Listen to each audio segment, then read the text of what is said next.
Nabata Chief Owel Wakare from Owerri West, a leader of our great party from Owerri West. Owel, everything is well. Monday, Kelechi Wakare, Villager Cry Nigeria. Owel, you are welcome. Honorable Alex Messian Jr. Thomas and Mbaise, salute you.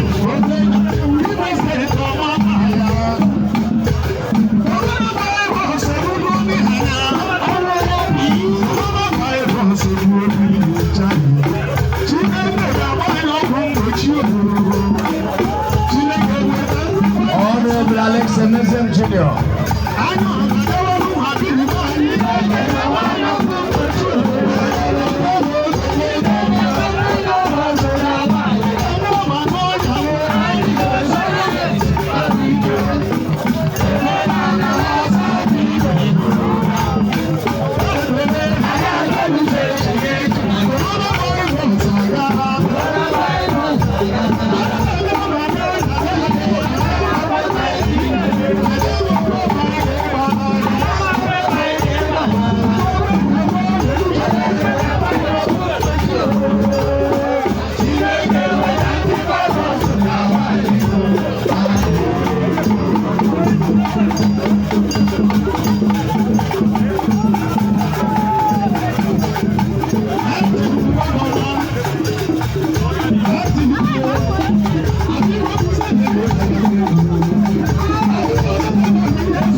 In the Senate, I will never die.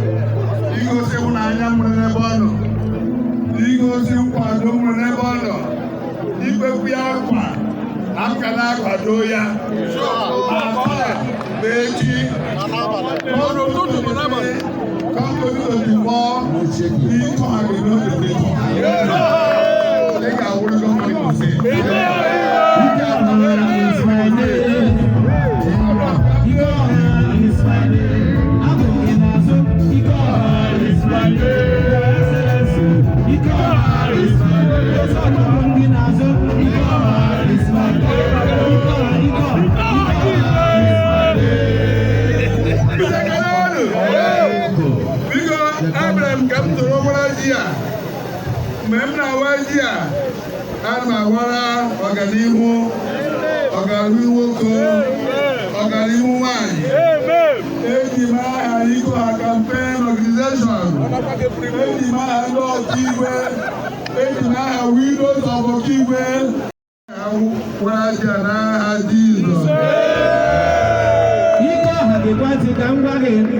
Of the House of Assembly. I don't feel that I'm the House of Assembly.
Our Vice President of the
912FX.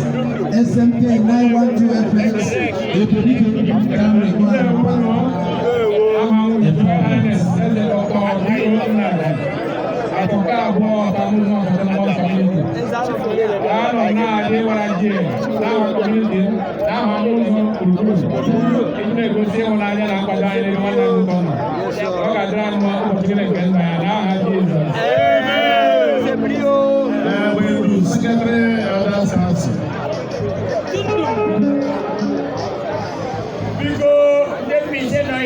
Dr. APJ. Yeah, Dundu. Now, Oru West and Oru East. And the Oru East and Oru West are here.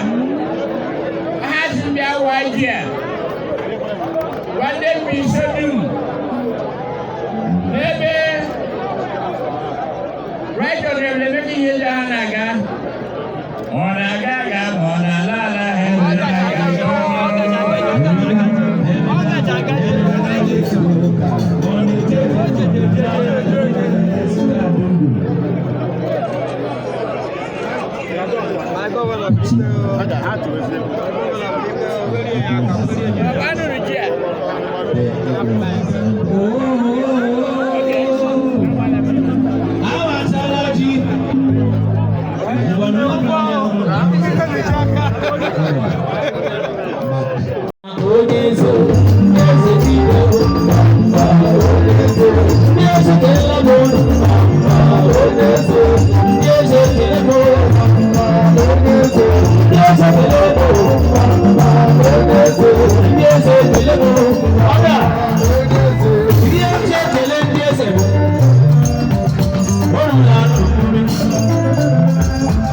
Him to greet people. Allow him to greet people when he's coming.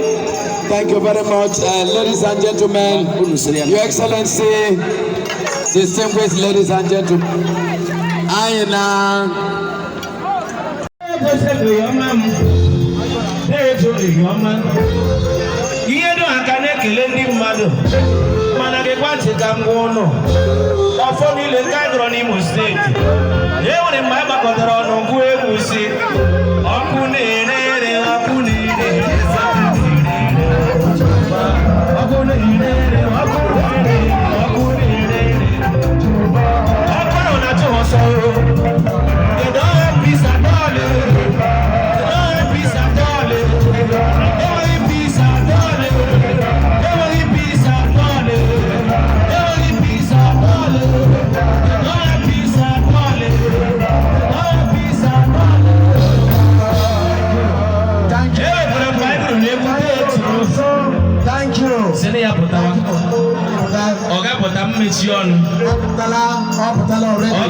tells him I'm coming back again. He know he's coming back again.